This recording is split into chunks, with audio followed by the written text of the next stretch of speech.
Let's have a talk about the contributions me and my family have made to America. Just because I really want people to understand who's about to die here, and what we and I did for this country that makes this such a slap in the face. So it starts off with my family being the Liberty family that helped put the Statue of Liberty here. We weren't the only family that contributed to the Statue of Liberty. We were the family it was named after, though.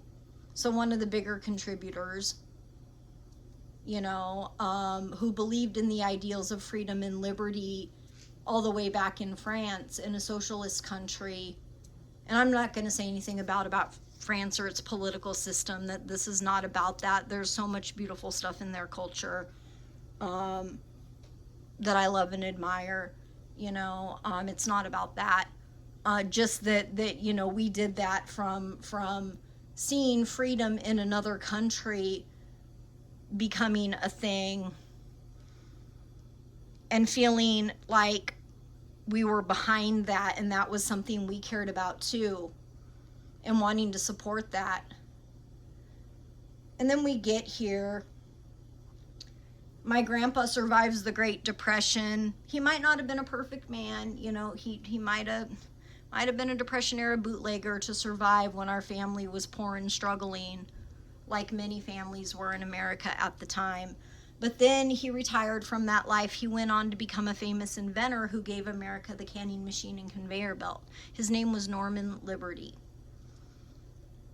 He was from Portland, Oregon, the city of roses. And, after canned foods became a thing, it was the idea that food preservation methods would make it so that our country would never suffer a Great Depression again, so that people would never starve. It's always been a Holy Family value to care about feeding the masses. We also care about water quality issues. We care about seeing the people taken care of.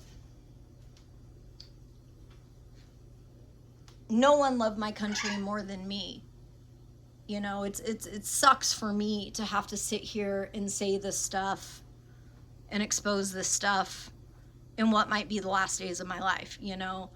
This is not what I wanted to be sitting here saying about my country that I loved more than anything, would have done anything for, had the talent, intelligence, and ability and education to have been able to do so much more for this country. But here's some things I did do. I helped contribute to the arts. A lot of the most famous songs out there that people listen to every day in their car on their way to work are songs that me and my friends helped write when we were kids. So we helped contribute to the arts in America. When I was in college, for the brief time that I was allowed to go before my life was destroyed again, it was after my coma and after years and years of painful physical rehabilitation and surgeries just to get my life back and be able to be independent again. I had to relearn how to walk, eat, bathe myself all over again. Waking up from a coma is no joke.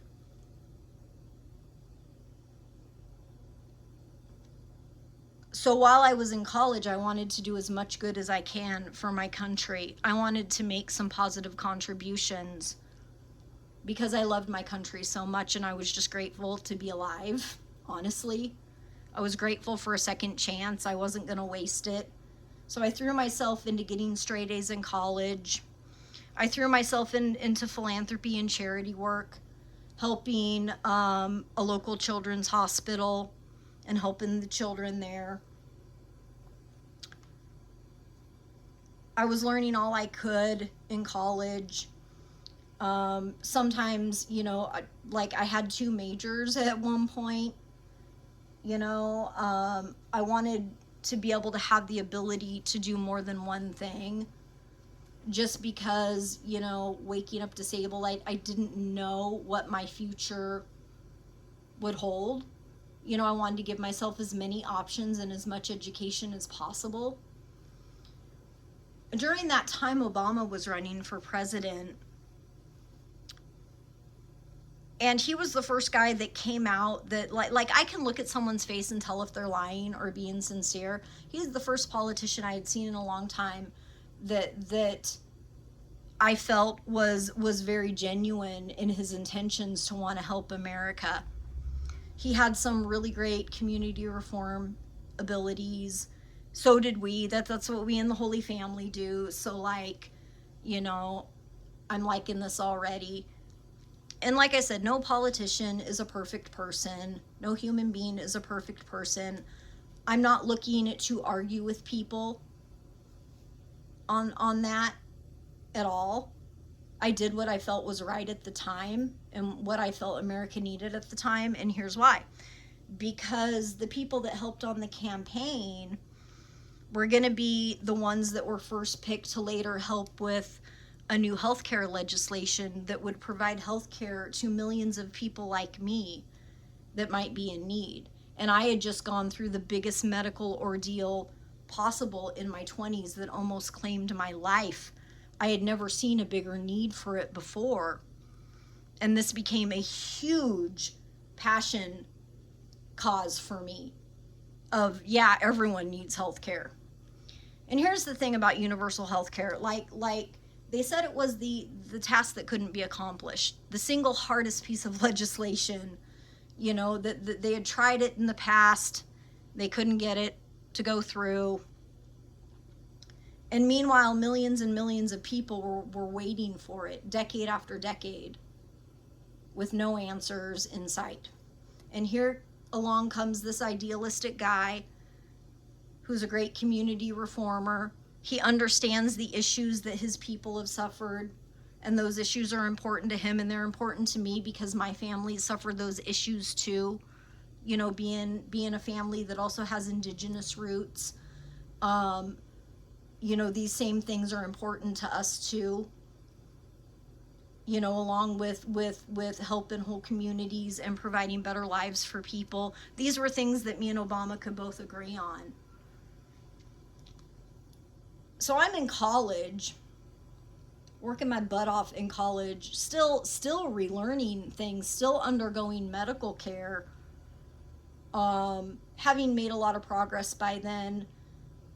But life wasn't easy for me. Every day was a struggle. You know, it was just, I wasn't going to let it get the better of me, and I was still going to try to accomplish as much as I could. So I'm pulling triple duty, doing charity work, trying to get straight A's in college, and, you know, helping out with the healthcare legislation, which was long hours, a whole lot of hard work by so many people.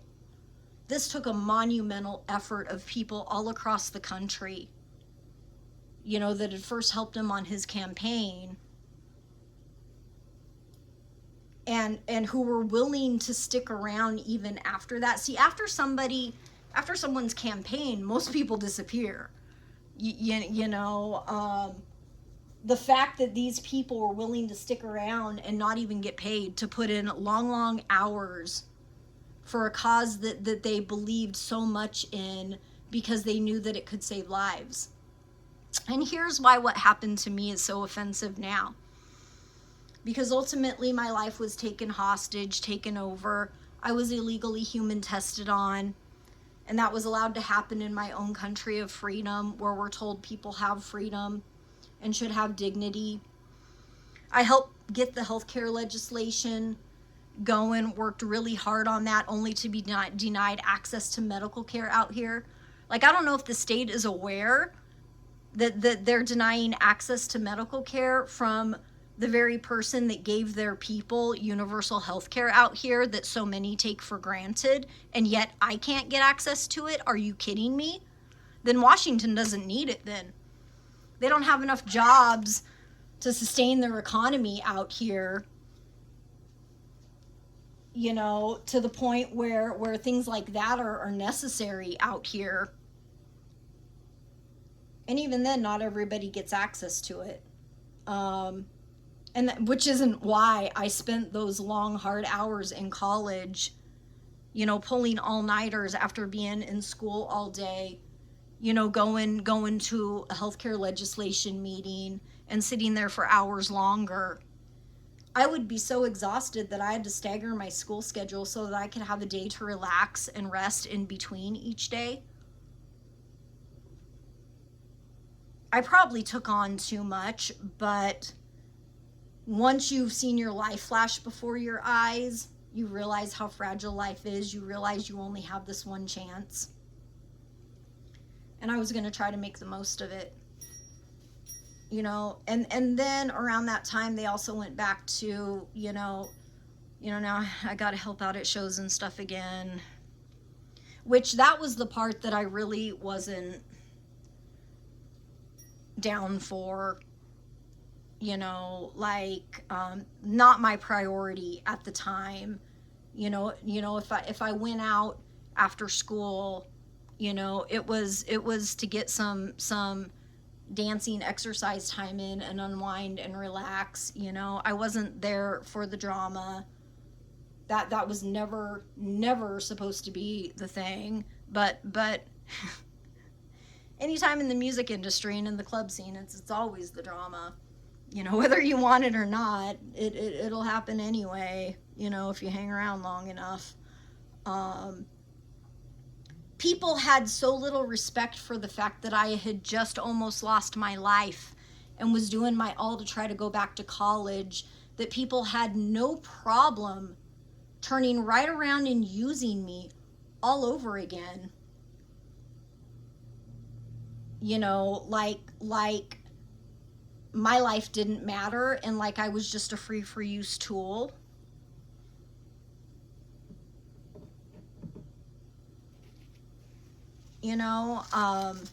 That's why when I talk about that era of shows, I sound kind of like I was already over it. I didn't really want to be there. I felt it was obligatory. I've said all that stuff. That's not what I was there for, honestly. But when you're down there and you've done it before and they need help at a show and you just happen to be standing right there and they're like, hey, you free next week, sort of thing. I probably should have said no to a lot more of that. It only just made me more exhausted. But once again, always thinking of trying to help people, not thinking that people were probably just trying to use me, which ended up being how it felt in the end. Not with school and the healthcare legislation and stuff like that. Like that's where I felt like people were working together. And people were respecting each other, and people all had the same common goal. The Obama campaign was really amazing to be a part of because he was really insistent from day one on running a clean campaign. Like, there were rules to follow, and you better not break them or you're out. Even if you're not getting paid and you're just a volunteer and they could use all the help they can, you break a rule, you're out. They wanted to see if they could have a presence on college campuses. So I go and ask my school, and the school's like, no, we don't allow political campaigns on campus. But Capital One is in the courtyard at a free booth if you want to sign up for a bad subprime student credit card that'll rake you over the coals in fees and be beneficial to that business, but not part of creating healthcare legislation that could change America for the better. Sometimes where people choose to place their priorities, is confusing to me. Anyhow, we couldn't do anything on campus, so the kids from school had to go down to the campaign hindquarters. Well, I'll call it headquarters in this case. Usually I say hindquarters when I'm making fun of something, and this was nothing more than an admirable effort. And even then, I've said before that I don't always agree 100% with every candidate, that I very often find that there's things I agree with and things I disagree with. I don't always vote Democratic or Republican every single time just because that's my party. I try to be open to all candidates and all sides. I feel that in America, we supposedly pride ourselves on being fair and unbiased. Our media is supposed to be that way, even though it's probably not. You know, but these are things we supposedly value in America, so I should try to be that way too, right? I can't say that I always agreed with Obama on everything.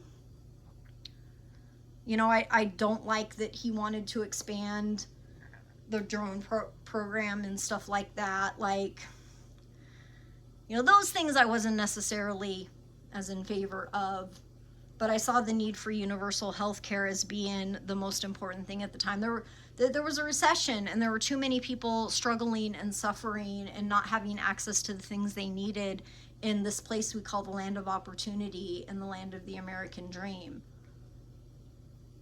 You know, and here I thought my family was actually going to give me a chance at once to go out and have a life finally after I almost died.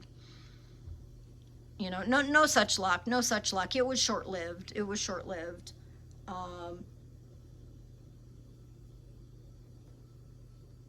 You know, but it is a huge slap in the face that this country would allow to be Cade, the family that put the Statue of Liberty here, its own Grail line in One Nation Under God. Not everybody is blessed to have that in their country.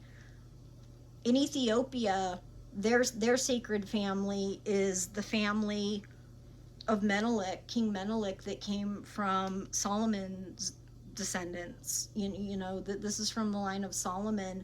And this family is so sacred to the people in Ethiopia. It was written into their constitution. And it is part of their beloved history to this day. You know, this family is still revered. But yet over here, this is how America treats their family, like that. They use us for crime. They use us for their inventions, and then they pay us off, really. You know, they have us help with universal health care, and then they don't even give us access to, like, my grandpa didn't have full access to health care either.